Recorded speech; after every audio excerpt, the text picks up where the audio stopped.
ఈరోజు CPM party Kadiri అమ్మినగర్ శాఖ ఆధ్వర్యంలో కదిరి తహసీల్దార్ కార్యాలయంలో గ్రీవెన్స్లో ఏదైతే కదిరి పట్టణంలో విస్తరణల పరంగా వేగంగా అభివృద్ధి చెందుతున్నటువంటి విస్తరణ పరంగా పెరుగుతున్నటువంటి కాలనీ ఏదైనా ఉందంటే ఈరోజు కదిరి పట్టణంలో 6వ వార్డు న్యూ అమ్మినగర్, ఈ న్యూ అమ్మినగర్తో పాటు కొన్ని అనేక పేర్లతో పిలువబడే కందుకుంట నారాయణ నగరు, అలాగే న్యూ అమ్మినగరు, బాబా కాలనీ, శ్రీరామ్ నగరు.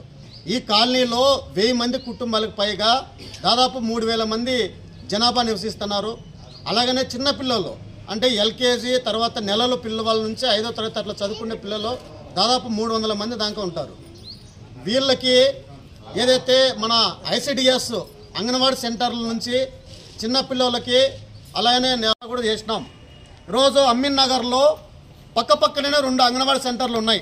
కాబట్టి ఒక అంగన్వాడీ సెంటర్ని అక్కడి నుంచి పక్కన కట్టవతలు ఉన్నటువంటి న్యూ అమ్మినగర్లోన బాబా కాలనీ దగ్గర లేదంటే కందుకుంట నారాయణ సెంటర్లో పెడితే కన్నా తాత్కాలికంగా అక్కడ మహిళలకు ఉపశమనం అలాగే చిన్నపిల్లలు తీసుకోవచ్చులకు ఉపశమనం కలుగుతుంది.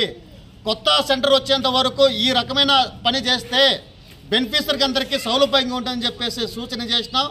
ఆ రకమైన ప్రయత్నం ఐసిడిఎస్ ఆఫీసులో అలాగనే ఈరోజు ఉన్నటువంటి ఎంఆర్ఓ గ్రీవెన్స్లో ఉన్నటువంటి ఎంఆర్ఓల్లో అలా ఐసిడిఎస్ ఆఫీసర్లు తెలిపినారు.